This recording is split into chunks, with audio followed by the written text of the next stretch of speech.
کا کہاں نہیں، وہ تو جان ہے دو جہان کی، ارے جان ہے تو جہان ہے، بلغ العلا بکمالہ کشف الدجی بجمالہ حسن جمیع خصالہ، صلو علیہ وآلہ، صلو علیہ وآلہ۔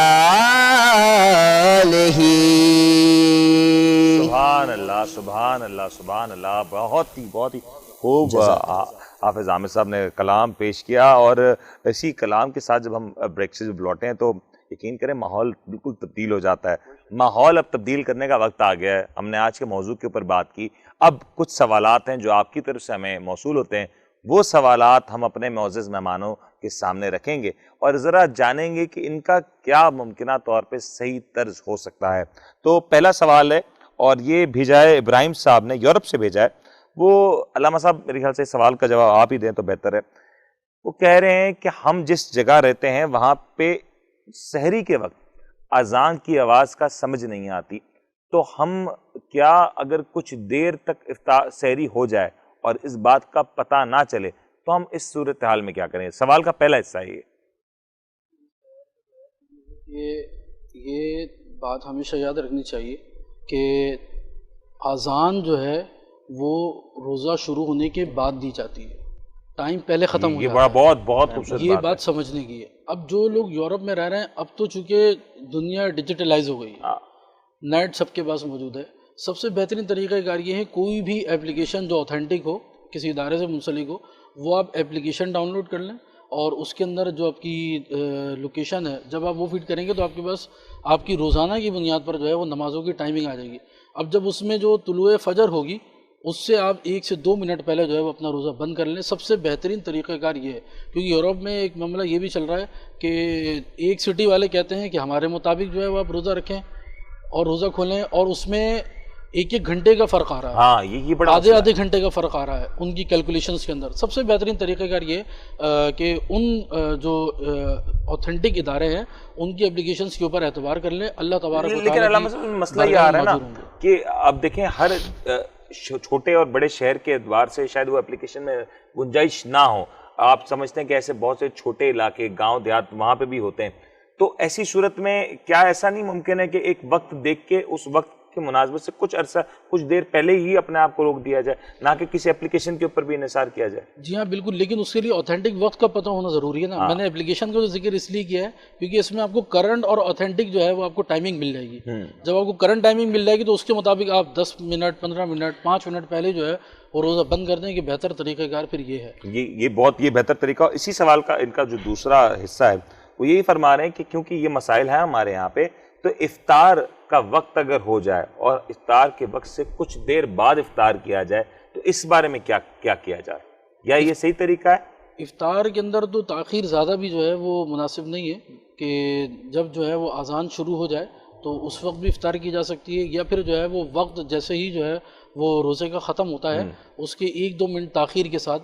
تاخیر اس لیے کیونکہ یہ احتیاطی وقت ہے، کہیں ایسا نہ ہو کہ وقت شروع نہ ہو اور پہلے افطار کر لی جائے تو اس میں جو ہے وہ پھر روزہ ضائع ہونے کا اندیشہ ہو سکتا ہے۔ تو بہتر طریقہ کار یہ ہے کہ 1-2 منٹ تاخیر کے ساتھ آپ روزہ افطار کر سکتے ہیں۔ جیسے پاکستان میں رہنے والے حضرات بھی ہیں، یہ بھی اذان کا جو ہے وہ ایک کانسیپٹ بنا ہوا ہے لوگوں کا کہ وہ اذان کا اعتبار کرتے ہیں کہ اذان ہوگی تو ہم روزہ کھولیں گے۔ اب کبھی ایسا ہوتا ہے کہ مسجد ہی کی لائٹ چلی گئی، باقی پورا علاقہ جو ہے وہ بیٹھا ہوا ہے اذان کے اس میں۔ یہ بڑی خوبصورت بات ہے۔ تو اس وجہ سے بہتر طریقہ کار یہ ہے کہ اب تو پاکستان میں کیلنڈر موجود ہیں، اور جیسے کہ اپلیکیشن والی میں نے بات کی تو وہ بھی ڈاؤن لوڈ کر کے اس کے اندر دیکھ سکتے ہیں کہ جو آپ کا وقت افطار ہے اس کے 1-2 منٹ کے بعد آپ افطار کریں۔ ویسے ایک سوال پوچھ سکتا ہوں، جو مؤذن اذان دیتا ہے کیا وہ کھجور منہ میں رکھنے کے بعد افطار کر کے اذان دیتا ہے یا اذان کے بعد؟ جی ہاں بالکل، یہ آپ نے بڑا اچھا سوال کیا۔ ایسا ہی ہے، مؤذن صاحب بھی جو ہے وہ روزہ کھلنے کے بعد جو ہے وہ اذان دیتے ہیں، لیکن ہمارے لوگوں کو یہ معلوم نہیں ہوتا، مطلب پہلے افطار کر لیتے ہیں پھر وہ اذان دیتے ہیں۔ یہ کھجور وہ منہ میں رکھتے ہیں کلی کر کے اور اذان دے دیتے ہیں،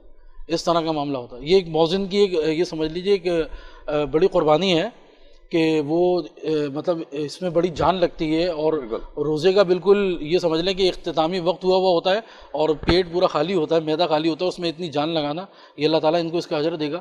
لیکن یہ کہ روزہ کھلنے کے بعد جو ہے وہ مؤذن اذان دیتا ہے. یہ بڑی زبردست بات ہے کہ خود جب بیچارہ مؤذن اذان نہیں, وقت ہے, وقت اگر ہو گیا اور وقت مکمل ہو جاتا ہے تو پھر آپ اذان کی شاید آواز نہ بھی آئے. بہت سے علاقے ایسے ہوتے ہیں, انفیکٹ کراچی میں بھی ہم بات کر رہے ہیں, چاہے جتنے بھی مساجد ہوں, اکثر اس طرح کے معمولات ہوتے ہیں کہ ہمارے جو گھروں کا جو ڈیزائن ہو شاید آواز اس میں نہ آ سکے, تو اگر وقت ہے مکمل اور آپ نے دیکھ لیا تو پھر افطار کیا جا سکتا ہے. اگلا سوال آیا ہوا ہے علامہ صاحب کہ لوگ پوچھ رہے ہیں کہ ہمیں یہ اندیشہ ہے, یہ سوال پوچھنے والے نے درخواست کی ہے کہ نام نہ دیا جائے. انہیں کہا کہ مجھے یہ اندیشہ ہے کہ میری جو جسمانی کیفیت ہے وہ اتنی مضبوط نہیں کہ میں روزہ رکھ سکوں. ڈاکٹر کی ہدایت نہیں انہیں, لیکن وہ کہہ رہے ہیں کہ کیونکہ مجھے یہ اندیشہ ہے کہ میری جسمانی کیفیت اس طرح کی نہیں, تو ایسے صورت میں کیا کیا جائے؟ ایسی صورت کے اندر بہتر تو یہ ہے کہ اس کے اندر 3 اسٹیپ ہم چلتے ہیں کہ 3 اسٹیپ ہمیں جو ہے وہ شریعت مطہرہ دیتی ہے. یا تو سابقہ تجربہ ہو کہ روزہ رکھا تھا اور طبیعت خراب ہو گئی تھی, تو اس بنیاد پر جو ہے وہ روزہ عذر بن سکتا ہے کہ آپ چھوڑ سکتے ہیں.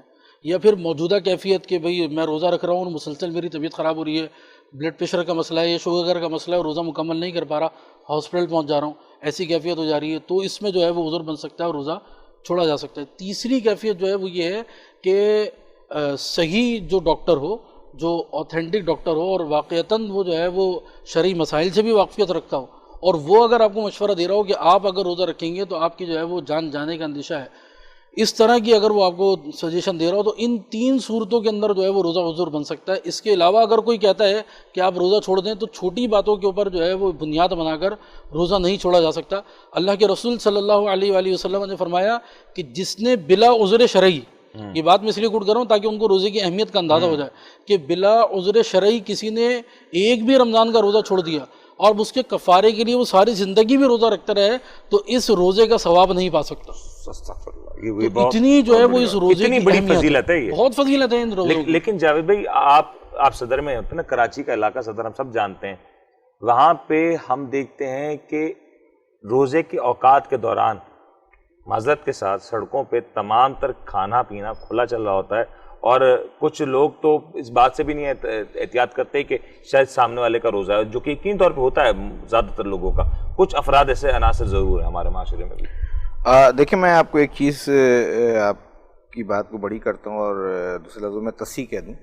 دیکھیں بات یہ ہے کہ صدر ایک ایسا ایریا ہے جہاں پہ صرف مسلم کمیونٹی نہیں ہے, ٹھیک ہے نا, وہاں پہ چرچ بھی ہیں, ہاں ٹھیک ہے جی, وہاں پہ لیکن ایک عام فہم تو یہی ہوتا ہے نا کہ چلو یار یہ کیسے بات یہ ہے کہ نا وہ وہی والی بات ہے کہ آپ جہاں سے دیکھ رہے ہیں وہ 6 کا انسا ہے, میں جہاں سے دیکھ رہا ہوں وہ 9 کا انسا ہے. یہ بالکل صحیح بات, ٹھیک ہے نا. تو بات یہ وہاں پہ جناب وہاں ہندو بھی ہیں, وہاں کرسچن بھی ہیں, اور وہاں دوسری کمیونٹی کے بھی لوگ ہیں, ٹھیک ہے نا. تو ایسا نہیں ہے, مگر بات یہ ہے کہ وہ جو کمیونٹی ہیں, ہمارے اپنے بزنس کمیونٹی کے بھی بہت سارے ہندو ہیں, بہت سارے کرسچن ہیں, مگر وہ الحمدللہ احتیاط کرتے ہیں, ایسی بات نہیں ہے. اور اگر کوئی اس طرح کی شرارت کرتا ہے تو میں سمجھتا ہوں کہ یہ بھی ایک مناسب عمل نہیں ہے, مناسب عمل نہیں. اور بحیثیت مسلمان تو شاید کوئی اس طرح کی چیز نہیں کر سکتا, اور جس کے دل میں ذرا بھی ایمان ہے تو یہ کبھی بھی نہیں کرے گا اس طرح کی وہ یقین طور پہ کوئی بھی نہیں کرے گا. اور کہیں نہ کہیں اگر لوگوں کے کچھ مسائل ہیں تو بہتر یہ ہے کہ آپ اپنا عمل دیکھیں, اپنے آپ کو بہتر رکھیں. دوسرا جو کر رہا ہے وہ اگر آپ کی ذات کو یا معاشرے کو افیکٹ نہیں کرتا تو پھر اس کا اپنا ذاتی فعل, اس کے اوپر زیادہ فکر مند نہ ہو. ایک وقفے کا کہا جا رہا ہے, ایک وقفہ لیتے ہیں, وقفے کے بعد حاضر ہوتا ہے. پیغام رمضان, پیغام رمضان. خوش آمدید آپ کو ایک بار پھر سے کرتے ہیں آج کی اس پیغام رمضان کی محفل میں.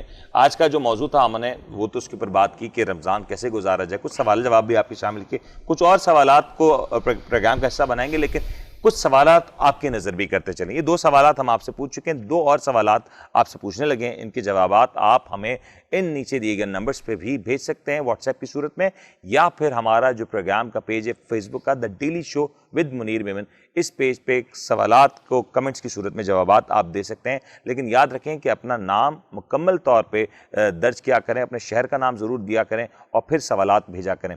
دوسرا ایک اور بھی چیز بتاتے چلیں کہ اگر آپ ہمارے پیغام رمضان کی نشریات کا حصہ بننا چاہتے ہیں تو آپ اپنا کلام یا اپنا سوال اسی طرز پہ ہمیں بھیج سکتے ہیں، تاکہ جیسے وہ ہمیں موصول ہوگا ہم اس کو اپنے پروگرام کا حصہ بنا لیں گے۔ تو آج کے تیسرے اور چوتھے سوال کی طرف بڑھتے ہیں۔ تیسرا سوال آج کا ہے کہ حضرت خطیب الانبیاء کس کا لقب تھا؟ حضرت داؤد علیہ السلام، حضرت یعقوب علیہ السلام، حضرت نوح علیہ السلام اور حضرت شعیب علیہ السلام۔ چوتھا سوال ہے، اور اس سوال کے بارے میں جب سوال میں نے پوچھا تو اس سے پہلے میں نے بھی تصحیح کی، کیونکہ اس کا جواب تو سوال ہی مجھے سمجھ نہیں آیا تھا، تو شکر ہے کہ علامہ صاحب ہمارے ساتھ موجود ہے۔ تو صلاۃ الکسوف کس وقت پڑھی جاتی ہے؟ چاند گرہن، زلزلہ، سورج گرہن یا تیز بارش؟ میں چاہوں گا کہ اس سوال کا صحیح مطلب مفہوم پہلے علامہ صاحب بتا دیں، پھر آپ اس کا جواب یقین طور پہ آپ دے سکتے ہیں۔ جی علامہ صاحب۔ خسوف جو ہے وہ یہ چاند گرہن کے وقت جو ہے وہ پڑھی جاتی ہے، کہ جب چاند گرہن ہوتا ہے تو اس وقت یہ نوافل جو ہے وہ دو کی صورت میں پڑھے جاتے ہیں، کہ دو نوافل جو ہے وہ پڑھ لیے جائیں۔ کہ اس وقت حضور علیہ الصلوۃ والسلام کا معمول یہ تھا کہ چاہے وہ سورج گرہن ہو یا چاند گرہن ہو، اس طرح کے جب بھی کوئی معاملات ہوتے تھے، یا ویسے ہی کوئی اگر جو ہے وہ حضور علیہ الصلوۃ والسلام نے اللہ تعالیٰ سے ہم کلام ہونا ہوتا تھا، بات کرنی ہوتی تھی، تو اللہ تعالیٰ کی عبادت کرنی ہوتی تھی، تو آپ جو ہے وہ مصلی بچھا کر نوافل کی جو ہے وہ کثرت کیا کرتے تھے۔ اور جب حضور علیہ الصلوۃ والسلام اتنی راتوں کو قیام اللیل فرمایا کرتے کہ آپ کے جو ہے وہ قدم مبارک سوج جایا کرتے، اتنی عبادت کرتے، تو صحابہ نے عرض کی کہ حضور آپ تو اللہ کے نبی ہیں، آپ کے تو گناہ بھی معاف کر دیے گئے، پھر آپ اتنی عبادت جو ہے وہ کیوں کرتے ہیں؟ تو اللہ کے رسول صلی اللہ علیہ وسلم نے بڑا عظیم الشان جملہ ارشاد فرمایا کہ میں اللہ تبارک و تعالیٰ کا سب سے زیادہ شکر کرنے والا بندہ نہ بن جاؤں؟ تو یہ میرے نبی صلی اللہ علیہ وسلم کی سنت ہے۔ تو ہر موقع پر جہاں ہمیں جو ہے وہ اللہ تبارک و تعالیٰ کو سجدہ کرنے کا موقع ملے، وہاں ہمیں سجدہ جو ہے وہ ضرور کرنا چاہیے، کہ وہ سجدہ کے جسے ہم گراں سمجھتے ہیں، 1000 سجدے سے دیتا ہے نجات آدمی کو۔ تو بہتر یہ ہے کہ اللہ تعالیٰ کو سجدہ کیا جائے، تاکہ دیگر لوگوں کو جو ہے وہ ہم ان کے آگے جھکنے سے اور ان کے آگے سجدہ کرنے سے بچ سکیں۔ یہ بڑی خوبصورت بات ہے علامہ صاحب۔ سوال جواب کا جو سلسلہ ہے، 2 سوال ہیں، اس کے بعد آپ کے ساتھ پیغام کی طرف بڑھتے ہیں۔ مجھے ذرا یہ بتائیے گا، یہ سوال کیا ہے عبد الکریم صاحب نے کراچی سے۔ وہ یہ فرما رہے ہیں کہ میں کاروباری شخص ہوں، تو میں جو تراویح ہے وہ 5 روزہ تراویح ختم القرآن پڑھ کے پھر تراویح جو میری ہے وہ چھوٹ جاتی ہے، اس بارے میں کیا کر سکتا ہوں؟ دیکھیے، یہ تراویح جو ہے وہ سنت موقدہ ہے، یعنی ہر شخص پر اس رات کی 20 رکعات جو ہے وہ پڑھنا لازمی ہے۔ اگر نہیں پڑھے گا تو گناہ گار ہوگا۔ اور رمضان المبارک جیسے بابرکت مہینے کے اندر اگر کوئی جو ہے وہ گناہ کا کام کرتا ہے تو اس کا بھی جو ہے وہ اس کو گناہ ڈبل ملتا ہے۔ تو بہتر صورت یہ ہے گی کہ ان کو جو ہے وہ ادا کیا جائے۔ اب اگر ایسا معاملہ رہے گا کہ کوئی ایک قرآن پاک کے ساتھ جو ہے وہ ختم کر لیتا ہے اور پھر اس کے بعد جو ہے وہ ادا نہیں کر پاتا، جیسے ہماری بزنس کمیونٹی کا یا کاروباری حضرات کا یہ معاملہ رہتا ہے کہ وہ پھر کاروبار میں اتنا مشغول ہو جاتے ہیں کہ وہ نہیں پڑھ پاتے، تو ان کے لیے بہتر طریقہ کار یہ ہے کہ وہ سحری سے پہلے تک جب بھی موقع ملے ان کو ان 20 رکعتوں کو لازمی طور پر ادا کریں، کیونکہ یہ سنت موقدہ ہے، نہیں پڑھیں گے تو گناہ گار ہوں گے۔ اچھا، اور تراویح کے حوالے سے ایک اور سوال یہ بھی کیا جا رہا ہے کہ جو تراویح کی رکعات ہیں وہ کتنی کم سے کم پڑھی جا سکے؟ ہمارے یہاں لوگ گنجائش ضرور چاہتے ہیں، تو اگر اس طرح کی کوئی صورت ہے تو کیا اس کے بارے میں کہا؟ دیکھیے، اس کی کوئی صورت نہیں ہے، 20 رکعات جو ہے وہ سنت موقدہ ہے۔ جیسے میں نے آپ سے کہا، ایک رکعت بھی چھوڑیں گے تو ایک رکعت کی بھی جو ہے وہ پوچھ گچھ ہوگی اور اس کا گناہ جو ہے وہ ہمارے سروں پر آئے گا۔ تو بہتر یہی ہے کہ جو 20 رکعات جو ہے وہ ہم پر لازم ہے، اور 20 رکعت ہی پڑھنے کا جو ہے وہ شریعت نے ہمیں حکم دیا ہے۔ اچھا، 20 رکعت کا ایک اور سوال ہے، جوڑ دیتا ہوں میں، یہ میرا بھی سوال ہے کہ عام طور پہ لوگ ختم القرآن کے بعد جو مختصر نماز ہوتی ہے تراویح کی، جس کو عام طور پہ عام حرف میں زبان میں علم ترا کہا جاتا ہے، کہ اس میں جو قرآن کی آخری چھوٹی جو صورتیں وہ پڑھ لی جاتی ہیں، کیا یہ طریقہ صحیح ہے؟ یہ کیا جا سکتا ہے؟ جی ہاں، بالکل، قرآن پاک مکمل ہو گیا ہے تو اب اس کے بعد جو ہے وہ یہ علم ترا سے لے کر اور ناس تک 10 کر کے جو 2 مرتبہ پڑھی جاتی ہیں تو 20 رکعتیں ہو جاتی ہیں۔ اس طرح کا بھی جو ہے معمول کرا جا سکتا ہے، اور اس طرح پڑھنے میں کوئی مذائقہ نہیں ہے، وہی اجر و ثواب ملے گا۔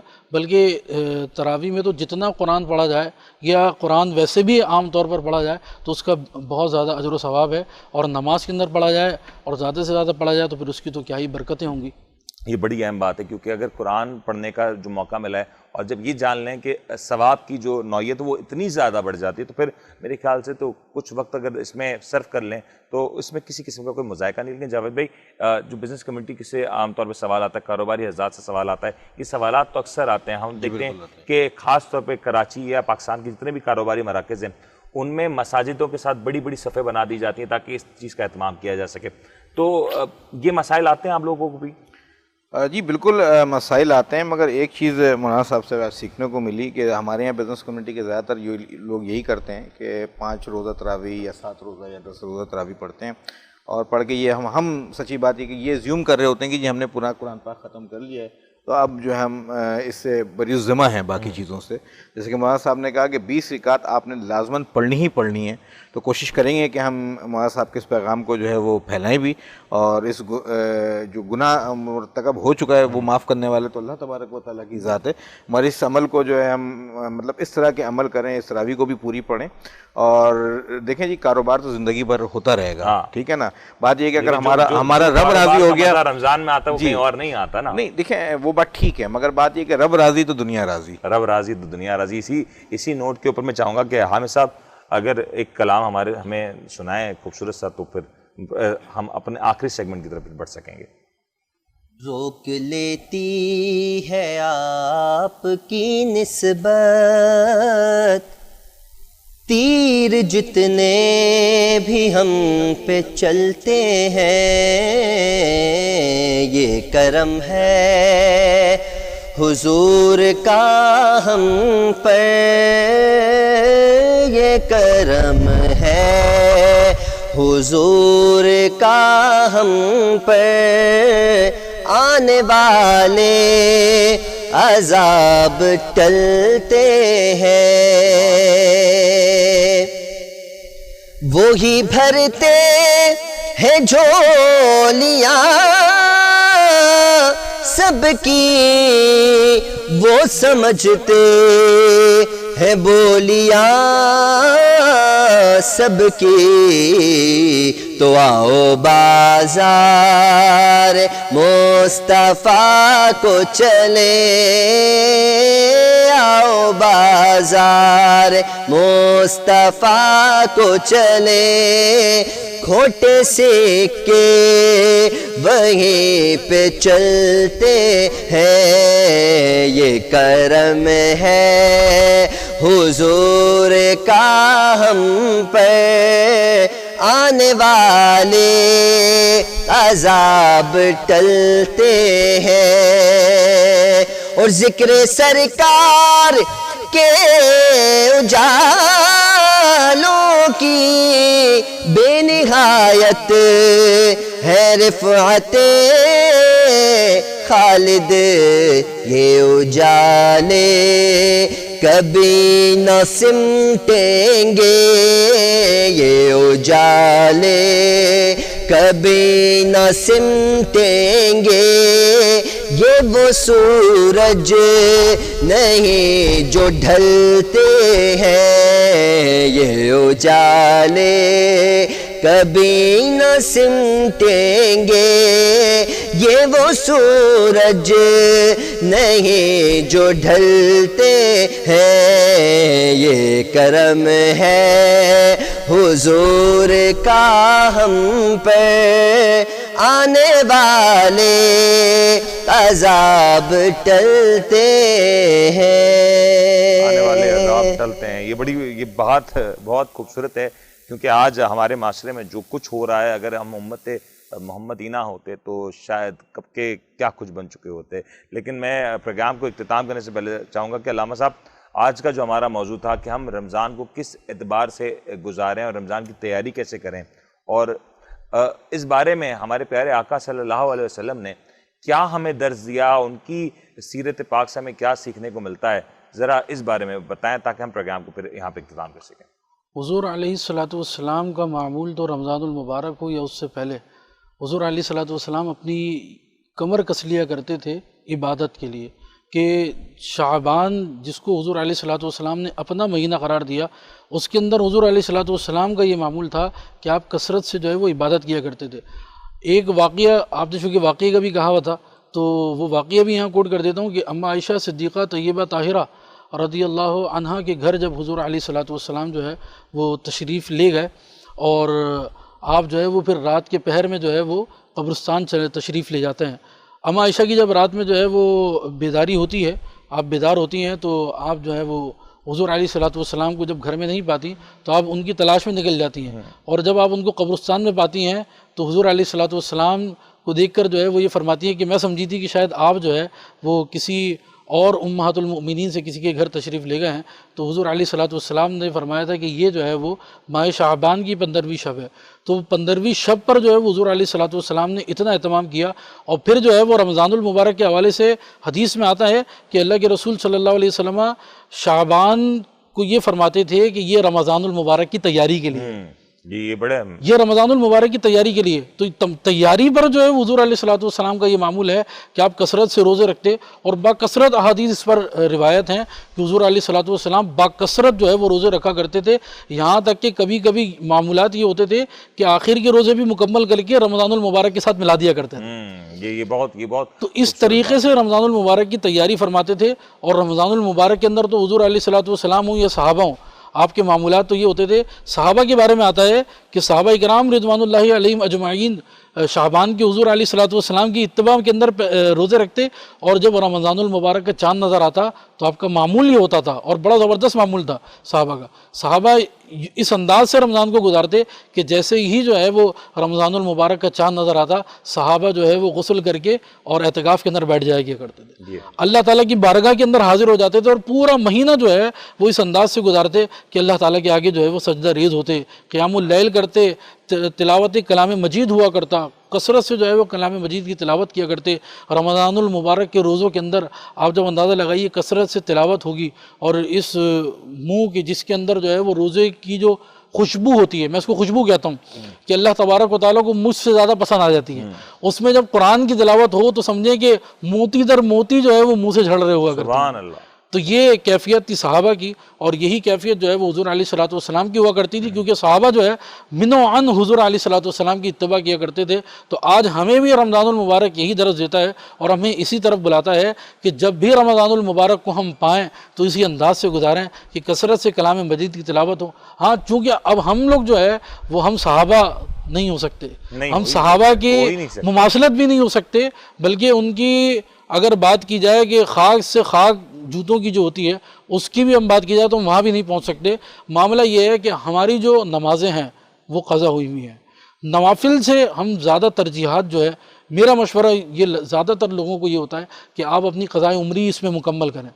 یاد رکھیں کہ نوافل کے بارے میں آپ سے پوچھ گچھ نہیں ہوگی، لیکن اگر پوچھ گچھ ہوگی تو فرائض کے واجبات کے بارے میں ہوگی۔ تو اگر رمضان المبارک کے روزے چھوٹے ہوئے ہیں تو اس کو رمضان سے پہلے مکمل کریں، یا رمضان المبارک میں چھوٹ گئے ہیں تو اس کو رمضان کے فوراً بعد ہی جو ہے وہ مکمل کرنے کی کوشش کریں، اور اسی طریقے سے اپنی قضا نمازوں کا حساب لگا کے قضا نمازوں کو بھی جو ہے وہ ادا کریں۔ یہ بہت ہی خوبصورت بات ہے، اور اسی نوٹ پہ یہ آج کا پیغام ہے رمضان بھی ہے کہ جو آپ کی قضا نمازیں ہیں اگر اس کو مکمل کرنے کا زیادہ سے زیادہ موقع ملتا ہے تو اس کو اپنے ہاتھ سے نہ جانے دیں۔ امید کرتے ہیں کہ آپ کو آج کی نشریات بھرپور پسند آئی ہوں گی۔ 8 افطار ہو چکی ہیں، 9ویں کی تیاری ہے، اور اب جو نماز تراویح کا وقت بھی ہوا چلا ہے، تو ہم انشاءاللہ کل کے پروگرام میں آپ سے ایک بار پھر سے ملاقات ہوگی۔ اپنا بہت بہت خیال رکھیے گا، اور نہ صرف اپنا، اپنے آس پاس اپنے عزیزوں، رشتہ داروں، اپنے دوستوں، ساتھیوں، اور سب سے پہلے اپنے والدین کا خیال رکھیے گا۔ اپنے میزبان منیر میں اجازت دیجیے، اپنا بہت بہت خیال رکھیے گا۔ اللہ حافظ۔ پیغام رمضان